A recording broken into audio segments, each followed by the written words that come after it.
Allahümme salli ve sellim ve barik ala seyyidina Muhammedin ve ala alihi adede in'amillahi ve iftali. Euzubillahimineşşeytanirracim. Bismillahirrahmanirrahim. Efendim milattan önce 2900'lü yıllardayız. Bundan önceki dersimizde beyan ettiğimiz üzere bütün dünyada tevhid inancından ciddi bir kopma söz konusu. Bu kopuşun temelinde ise özellikle Mısır hanedanına gelen bolluk ve bereket. Elbette ki bu bolluk ve bereketin ardından insanların özellikle Beni İsrail civarına gelmiş olan, yani bugünkü Kudüs topraklarına, Lübnan topraklarına gelmiş gönderilmiş olan peygamberlerin izzet ve ikramından bir haber olan bir kitlenin yoğun bir şekilde eline geçirmiş olan siyasal koşulları elde etme becerisini insanlar üzerinde tahakkümat kurma şekline dönüştürdükleri bir dönemi görüyoruz. Şimdi bu dönemde önemli olan meselelerden bir tanesi, geçen derste de beyan ettiğimiz üzere Gog ve Magog meselesi. Yani İslam literatürüne göre Yecüc ve Mecüc. Muharref olan Tevrat'ta, tevhid akidesinden şaşmış olan Tevrat'ta bu ifadeler geçiyor. Ahdiyatik bölümünde Yahudilere musallat olan, şeytanla işbirliği yapan bir grup olarak ifade edilmiş. Şimdi elbette bunun Kur'ani karşılığı da var. Resul-i Kibriya aleyhissalatü vesselamın konu hakkında çok kısa ve birkaç adet hadisi şerifi de var. Anlıyoruz ki hem Kur'an-ı Kerim'de sadece Enbiya suresinin 96 ve 97. ayeti kerimelerinde Yecüc ve Mecüc'ün beyanatı, hem de hadis-i şeriflerden buna çok az yer verilmiş olması bizlere bu konuda insanların anlayamayacağı boyutlarda bir takım varlıklar olduğunu ifade etmekte. Çünkü bugüne kadar elimize ulaşmış olan siyer kitaplarındaki ibareler de ve bu konuda yazılmış uzun tetkiklerde de bu canlı türlerine tam olarak insan diyemiyor hiç kimse. Çünkü anlatılan Yecüc ve Mecücler kıssalardan bize kalmış olanlar ve diğer bütün elimize geçen kaynaklardaki ifadeler çok kısa veya çok uzun boylu ama insana benzemeyen, yakıcı, yıkıcı, perişan edici bir varlık türünden bahsediliyor Yecüc ve Mecüc için. Bu noktada bizler her seferinde bunu elbette dünyada arıyoruz. Ancak Firavun'un şeytanla olan ilişkisini biraz unutuyoruz ki milattan önceki bu yıllar Mısır'da piramit yapımlarının daha da geliştirildiği bir dönem. Aynı zamanda Mısır piramitlerinin içerisinde metafiziksel kavramların hızla geliştiği bir dönem. Hz. Musa Efendimizin karşısına çıkan sihirbazların bu denli gelişmiş olmasına bizler daha önce Harut ve Marut adlı iki melaikeden elde edilmiş olan verilerin devamı olarak ifadelendirmiştik. Ancak burada Hz. Musa ile Firavun'un kıssasında Firavun'un şeytanla olan ortaklığı ve beraberliğini de yine diğer kitaplarda görüyoruz.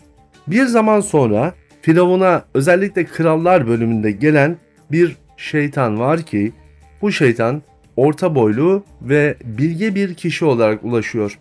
Önce Mısır bölgesinde ticaret yapmaya başlıyor. Yaptığı ticarette bir gün içerisinde bölge halkının dikkatini çekmeye başarıyor. Hem yüksek satış yapıyor hem de sattığı ürünler pek kimsenin bilmediği, herkesin bir anda işine yarayacak ürünler haline geliyor. Örneğin bir kap satıyor, sattığı kabın içerisine koyan meyvelerin çürümeyeceğini iddia ediyor ve çürümüyor. Örneğin insanlara bir kil toprak satıyor, bunu yüzüne süren kişinin asla cildinin bozulmayacağını söylüyor ve hatta yaşlı kadınlara bunları sürdüğünde yaşlı kadınların cildi bir anda pırıl pırıl oluyor. Şeytanın bu gayreti veya Cenab-ı Hakk'ın ona vermiş olduğu bu izin elbette ki Resul-i Kibriya aleyhissalatü vesselam dönemine gelinceye kadar defaatle olmuştur da bizler Siyer-i Nebi çerçevesinde ilerliyoruz. Şeytanın bildiği insanları tamamen bu dini inançtan koruyabilmek uğrunda kendisine verilmiş olan imkanları kullanabilmek üzerine.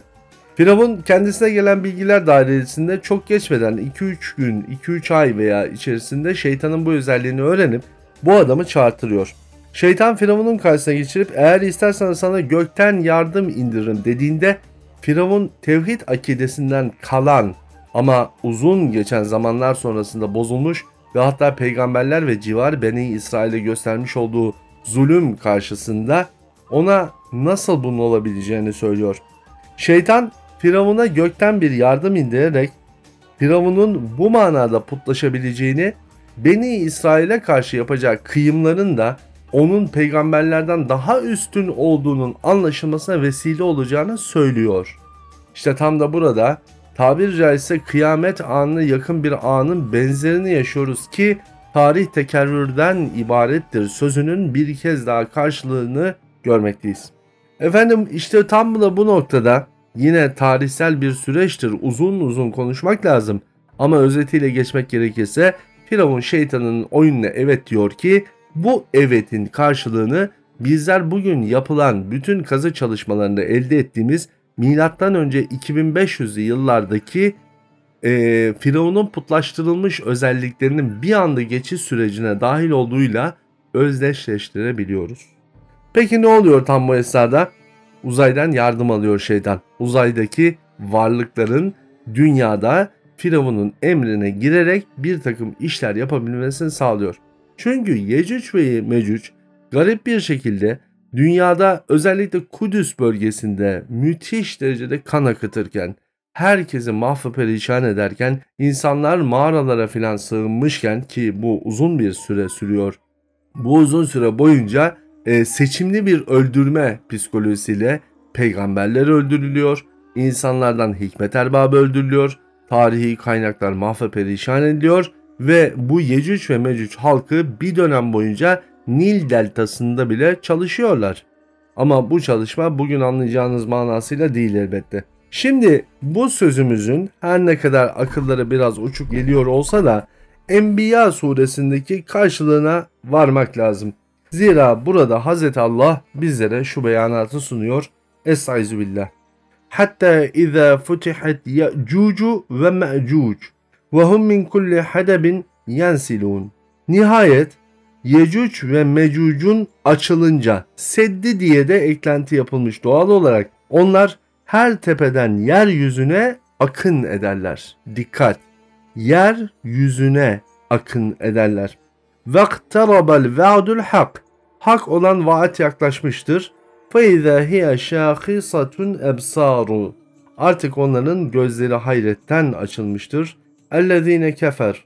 O küfreden kimselerin. Bu sefer Yecüc ve Mecüc'ün kıyamette gelerek bu sefer kafirlere karşı da mahvı perişan edeceği bir yapıda hareket edeceklerini söylüyor ki ayet-i kerimenin devamı önemli.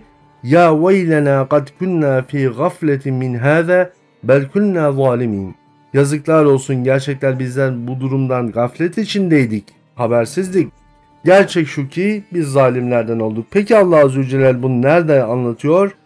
Zülkarneyn aleyhisselam dönemine dair olan ibarelerde anlatıyor. Çünkü bir seddi yaptırmıştı Zülkarneyn aleyhisselama Allah-u Zülcelal emri ilahisinde beyan ettiği üzere.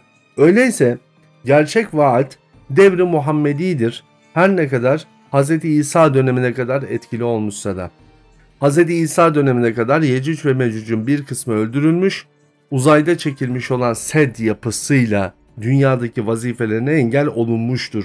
Ancak bu engel olunabilmek için bizler şimdi onlara engel olacak, onları ortadan kaldıracak ve onlar sayesinde dünyada meydana gelen zulmü engelleyecek olan bir insana ihtiyacımız var ki o insanı Allah-u Zülcelal Kur'an-ı Azimüşşan'da Zülkarneyn aleyhisselam olarak bizlere anlatıyor.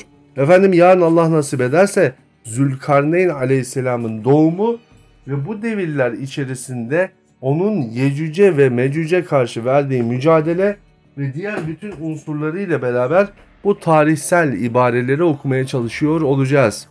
Onlar yeryüzünde bir putperestliğin yayılımından ziyade şimdi insanın tanrısallaştırma sürecini başlatıyor olmuşlardı. Tıpkı bugünlerde yaşadığımız gibi. Tarih her seferinde okunduğunda geçmişi değil, geleceği okuma ilmidir. Geleceği kavrama ilmidir ki Kur'an-ı Azimüşşan'da Allah Azze ve Celle bize geçmişin hikayelerini değil, yarının, nefsimizin, kendimizin neyle karşılaşabileceğimizi bizlere anlatıyor. Akıllar bazen almasa da hakikat böyle ifade ediliyor. Efendim yarın tekrardan görüşmek üzere. Zülkarneyn Aleyhisselam'ı konuşmaya başlıyoruz. Kalın sağlıcakla.